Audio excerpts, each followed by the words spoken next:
Today I'm going to answer questions I received with nice wallpaper.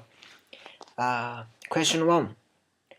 Many pets seem to have been abandoned in the forbidden zone.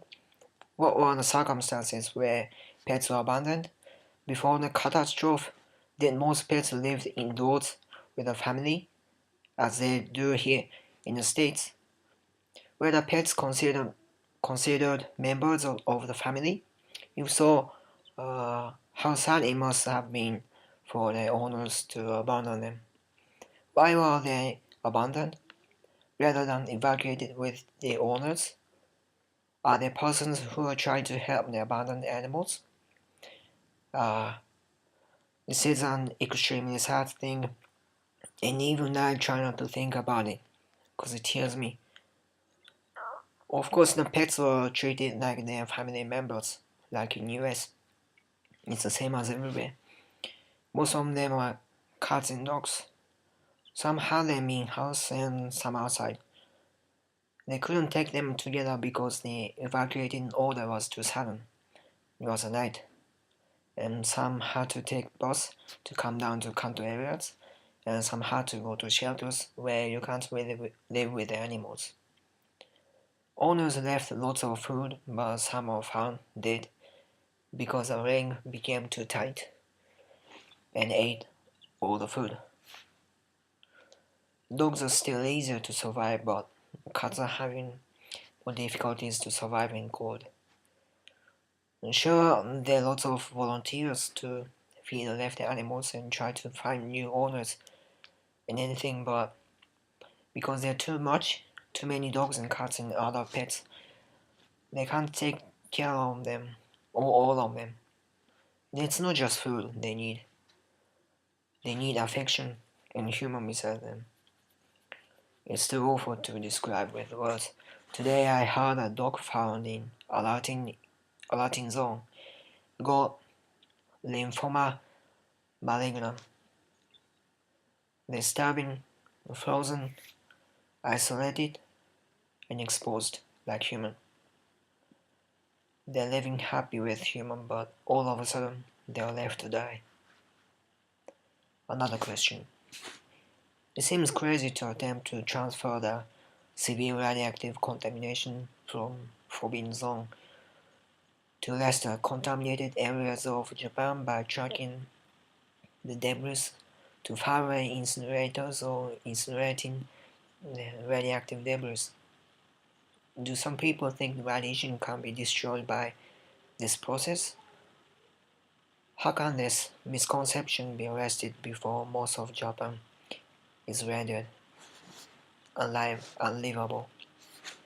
The answer is 99.9% of people don't care about that.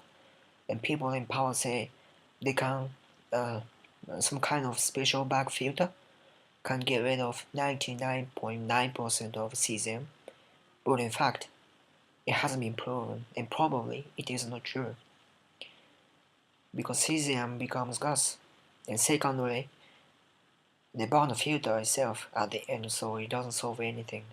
At last, it's not just cesium, there's also strontium, radium, tritium, lead, and anything. It doesn't seem crazy. It is crazy.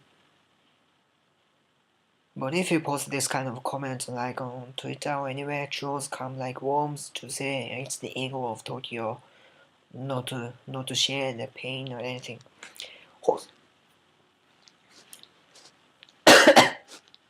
Sorry.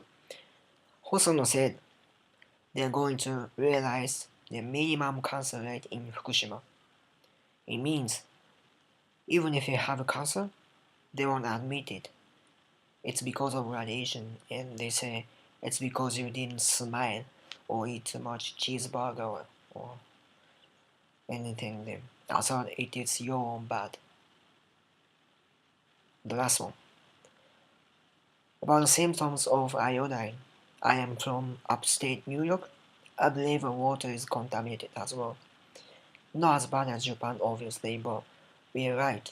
We're right beneath the jet stream. I and many I know are getting stomach illness, fatigues, as well as skin irritation. If I take shower and stay under the water too long, I get red rashes and it feels like my skin is burning, much like sunburn. Is this due to iodine radiation? It is not iodine. The half-life time of iodine is 8 days. There is no significant amount of iodine in New York, at least from Fukushima. One of my readers is in Spain and told me he has terrible tooth pain, fatigue, and can't get recovered from flu for so long. I was like, no way, Spain is too far. But as I heard, he is obsessed with Japanese food. He imported tea, rice, miso, and everything from Japan directly. That's it. That's them all. I had Walmart is still importing from Japan. Now Japanese products are cheap, so it must be good business for them. I think it's from internal exposure.